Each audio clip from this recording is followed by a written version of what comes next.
right, you guys, what it do? Your boy is back on the grind one more time, and as you guys can see, your boy's on the road. So I got you facing the other way so I can actually concentrate on the road and just talk to you guys while you see me driving this craziness, man. It's been non-stop raining, man.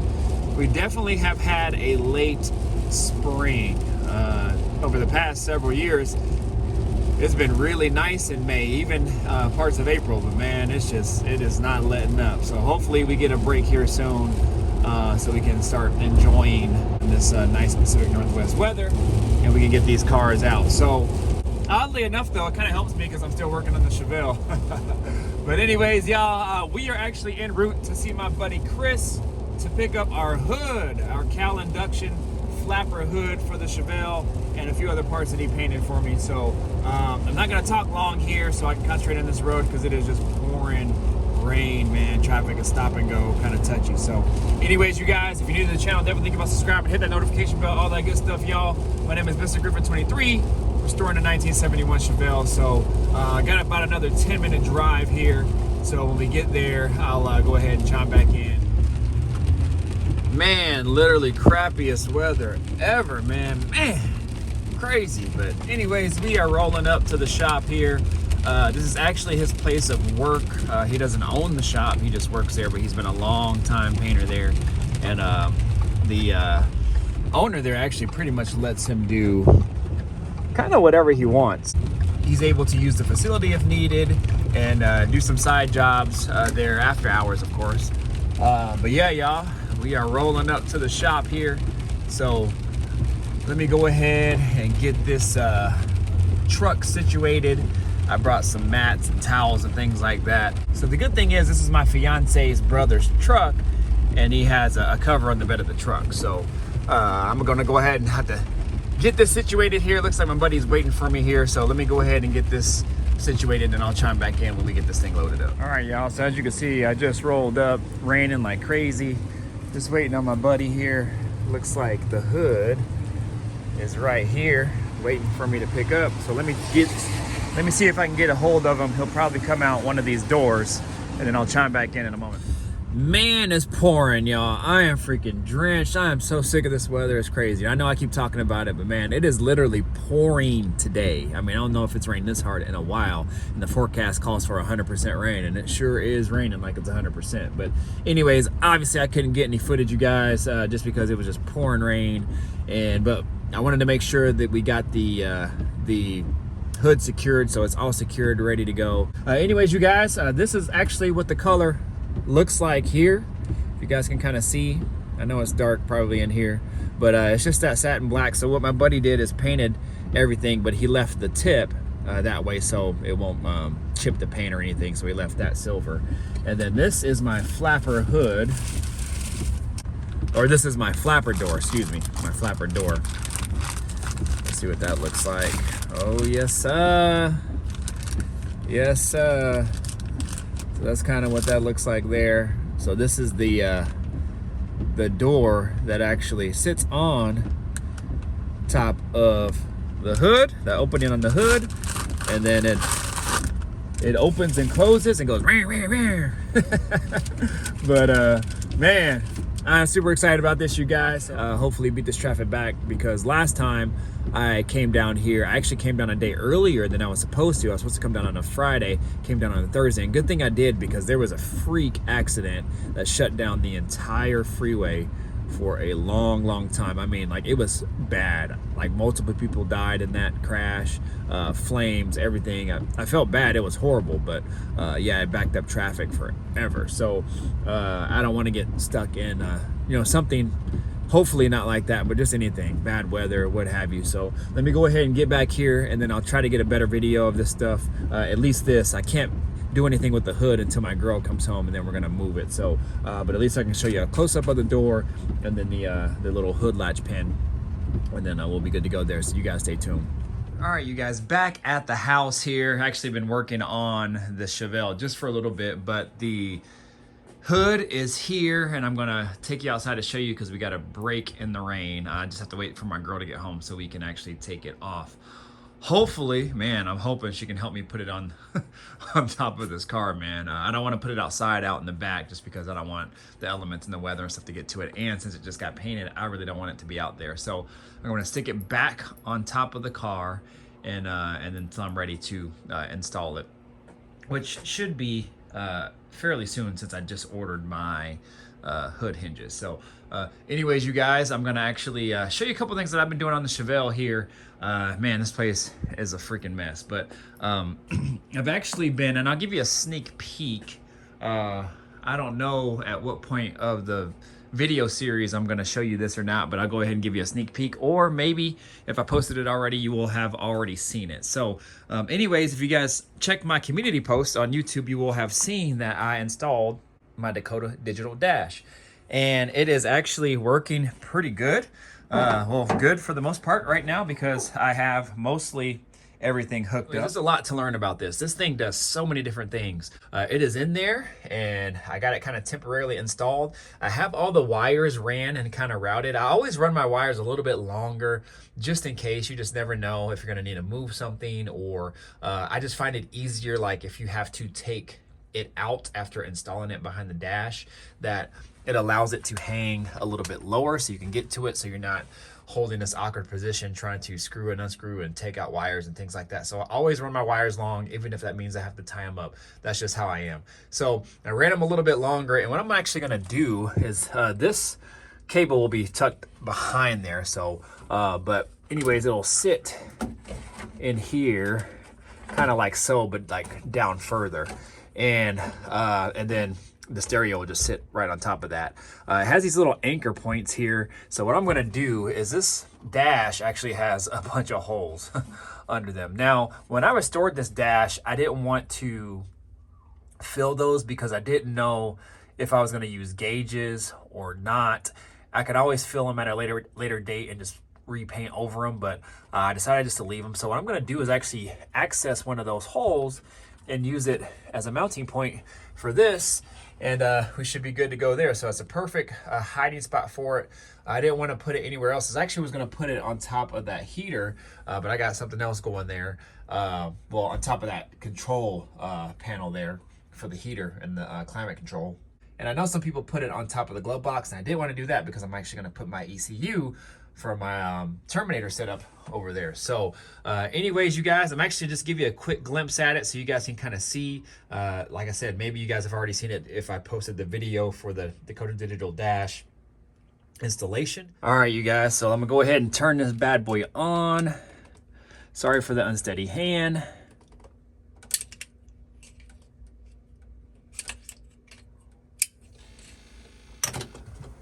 Yes, ooh-wee. And look how bright that is, even with this light shining right on it. I mean, look how bright that is, you guys. Crazy, huh? Crazy. So I set it to orange. I think they call it like a something gold, but it almost looks like orange because I'm waiting to see my something I got special coming in there. You guys have probably seen my Malibu delete plate. So that actually lights up orange. So I'm going to see if that matches. But anyways, I'm getting it dialed in, you guys. Per my Dakota Digital Dash video, when you guys actually check that out, or go back and check it out if I posted it already, like I said before, this dash comes with sensors. And I was really kind of confused as to how I'm going to install their oil pressure sensor and whatnot, and actually use my Terminator also. So I didn't really know how that was going to work. I know on the LS engines, you can actually put the coolant temp sensor on the passenger side as well, because they have ports on both sides, because the heads can go on both sides. So I was actually just going to do that. But like the oil pressure sensor, I wasn't sure how that was going to work and whatnot. So anyways, I guess they actually make what they call a BIM module. It's like a BIM interface, and basically what it does is it transmits information from the engine and the computer to your dash, and that module, that interface, actually is kind of the in-between, so it correlates and talks to both units, and then that way everything will display on your dash, and it makes it for a nicer, cleaner install, and you don't have to use sensors. So you could just use your stock LS sensors that you have. So I Found that out over a couple different videos. One of my buddies, Billy Fargan, shout out to you. You probably don't even know. I actually have his number. I text him sometimes. So he has a video in regards to a BIM module. Actually, his video was pretty unique. That module was actually messing with his dash. So hopefully I don't have that issue. He just needed to update it with the newest the newest software. And a couple other people, I actually referenced their videos as well. So I ordered one. Well, take this back. I went to order one and they were back ordered like 6 months. And I'm like, what the heck, man? Damn. So I just went ahead and just placed an order on it. I actually checked a few different places, Summit, Jegs, Speedway, few other ones. And I was like, you know what? Let me just go straight to the source. And actually, I hit up my buddy Steve Davis, and he says either way, you can order it through him or through the site. It's really no different. So I went to the site, placed the order, and then for some reason, my credit card didn't go through. So I called them, and they sent me a message saying that it didn't go through. So it ended up being I put the wrong expiration date. And then the dude told me on the phone, he was like, all right, we'll get this out tomorrow. And I was like, what? And then I said, oh, I thought you guys were back ordered. Because when I initially called him, he goes, oh, yeah, the email that we sent you talked about a back order. And I was like, no. They said my card was declined. And they did actually send me an email in regards to it being back ordered prior to that. So I was just already anticipating that. He says, we went through some of our inventory and it looks like we had a few more on hand. So we actually have a few more orders come in for these modules and you were one of them. So we'll be able to send this out tomorrow. I was like, yes, clutch.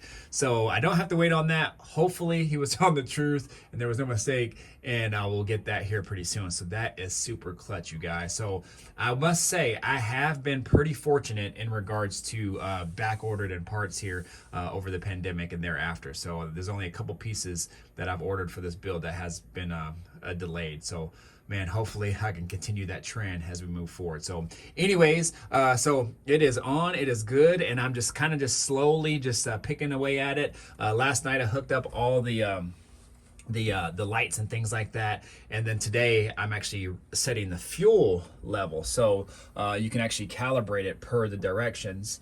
And I set it, and sure enough, it's reading. So I know it has about a couple gallons in it, or a few gallons in it, so that would be about right. So anyways, let me shut this off before the battery goes dead.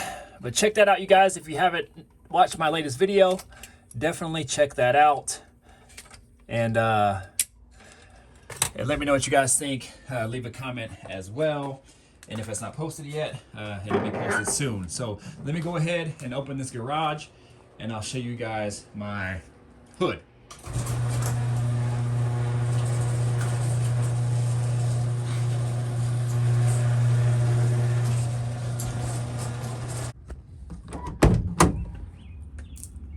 These covers are really dope. I think when I get a truck, I might try to look into one of those as well. So yes, that's when I get a truck, because we are looking for a new vehicle, hopefully sometime soon, but actually not right now because, man, her car broke down.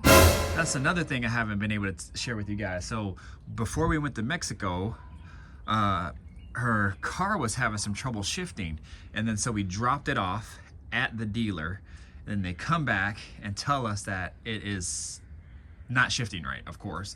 There's 4 sensors and solenoids in there that aren't receiving pressure, and it's causing the transmission to not shift correctly.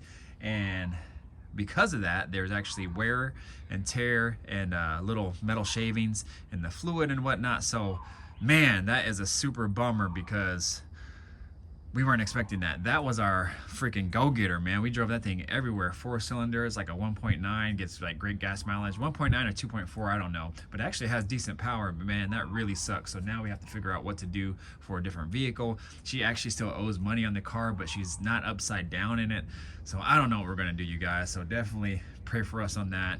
We weren't expecting that, and it's gonna actually put off me getting a car here, so which is fine. My car's running great. But anyways, this is it, you guys. Sorry it's not the best video at all, but as you guys can see, it is painted that satin black that I was going after. So man, oh man, it is looking real sweet right now. Again, this is the Cowl hood. Let me open it up all the way. So again, this is the Cowl hood, and it has provisions. If you see those holes there on the side of the dome, for the Cowl Induction emblems. And man, it is, man, I'm so happy that I scored on this hood. So anyways, you guys, I was able to get this for about 225 bucks. My buddy painted it for 100 bucks, so I'm in on it about 325 bucks. Then you count the flapper door and the other little odds and ends to kind of make this work. And then just gas money to get down there. Man, I might be in maybe 450 bucks total, maybe a little bit more, under 500 total on this hood. So man, I'm really excited about this. If you guys know anything about these hoods, they can range anywhere from, you know, well, now they can range anywhere from 500, 600 bucks all the way up to 1,000 just for the hood and not the extra components in order to make those work. So man, I scored on this hood for sure. So anyways, you guys, this is pretty much it on the hood. I'm gonna go ahead and close this thing so it don't continue to get rained on, and then I'll take you inside and show you the other parts that I got painted.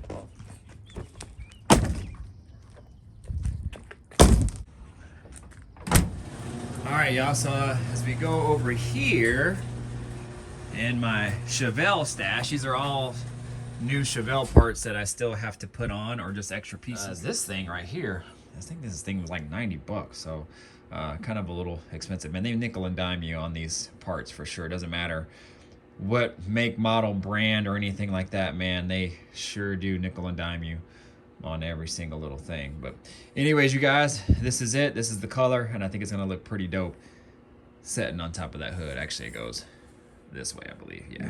All right, you guys, so that is pretty much it for this video. Thank you for tuning in with me, riding along with me to go get this hood. Again, I know it probably wasn't the most exciting. Man, it was just pouring rain and I couldn't film when I got to the shop or anything. So and I wanted to get in and out of there, as I had to get my my soon-to-be brother-in-law's truck back to him. So, but I appreciate him letting me borrow the truck, man. So if you're watching this, Kev, thank you very much. And man, we are making waves. We're making waves. Another step closer to getting this thing back together and on the road. It is coming along, you guys. So now I'm kind of feel like I'm getting somewhere. There was a point in time for a few weeks, shoot, maybe even a couple months, where I felt like I was doing a lot of work on it, but I wasn't getting anywhere. And I think that's because I wasn't seeing, I guess, any results. Especially this past week and a half, all I've been doing is wiring. And so it doesn't necessarily make the car look any better, so to speak. But now that I have stuff actually working on the car, like the lights, things like that, and now the dash is actually up and working, and all the components inside of the dash is working, that makes me feel a lot better. Anyways, you guys, I'm going to go ahead and call this video. You guys know what to do. Like, comment, subscribe, share, do all the good stuff. My name is Mr. Griffith 23. Make sure you guys keep it locked, because more good things are coming. All right, deuces, peace out.